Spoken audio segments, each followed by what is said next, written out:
Adult Services Librarian at the Winfield Public Library. I want to take a minute and give you a book recommendation. This book was a fantastic book. I read it so quickly, and it's being made into a series right now, so it's a relevant book for today. And while you can normally walk in and take this book off the shelves and check it out from us, right now we are closed due to the coronavirus. So the great thing is you can get it ebook or audiobook on Sunflower or Overdrive or the Kansas State Library. So it's accessible to you, and soon we'll be starting curbside pickup. So our hard copy will also be accessible to you. So what is the book? The book is Defending Jacob by William Landay.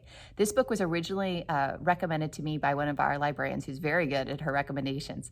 I checked it out about 6 months ago, didn't have time, stuck it back on our shelves, did it again, didn't have time, put it back on the shelf, and then third time's the charm. When I grabbed the book, I made a commitment to it. I thought, okay, let's do it. And I had it done in 2 days, a little bit over 400 pages, 2 days. So it was a really good book, captured me. It's a legal thriller. So if you like that genre especially, this is a really great book. If it's not your type of genre, give it a go anyway.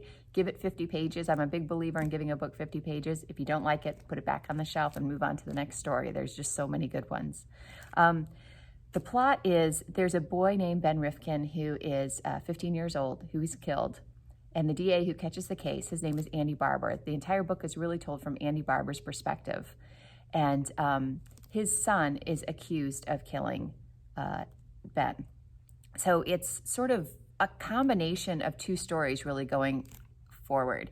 You have the legal battle, defending Jacob in the legal battle, but you also have the story from Annie's perspective of this family going through all this stuff. And of course, you, in the back of your mind, while you're watching Andy's family sort of fall apart or deal with the stress of this, you have the Rifkins who lost their son Ben in the back of your mind too.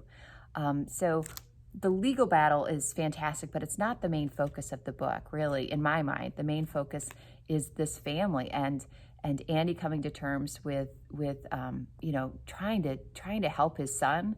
And one of my favorite aspects of this book is the way the author describes the mom.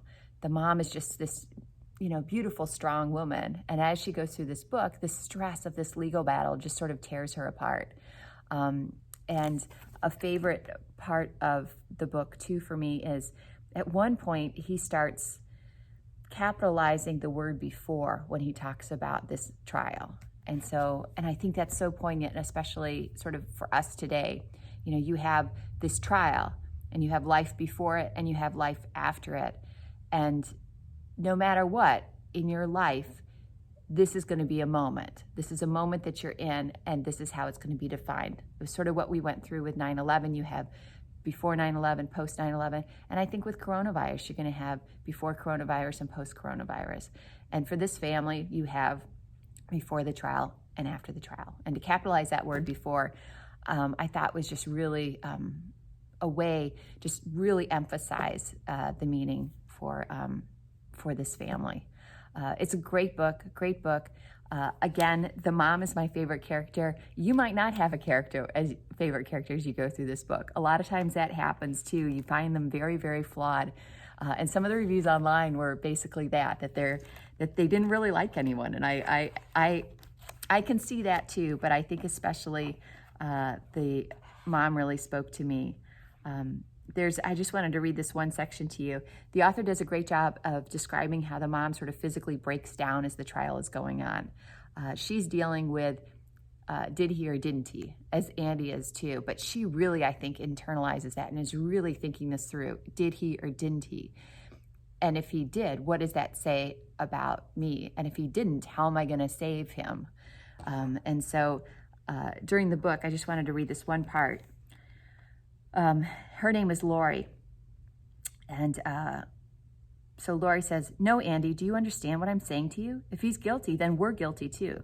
That's just the way it is. We're implicated. We made him, you and me. We created him and we sent him out into the world.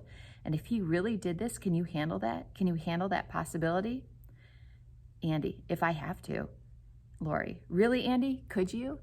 And I just thought that was so real. I think anybody can feel that way. And I think especially if you're a parent, you can really, really sort of see that. But I think anybody can see that struggle that she's going through.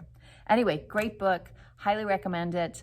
If you have a few days and you're looking for just a book to curl up in and sort of lose yourself in, I hope that you have that same experience that I do. So Defending Jacob, William Landay. Thanks so much. Bye-bye.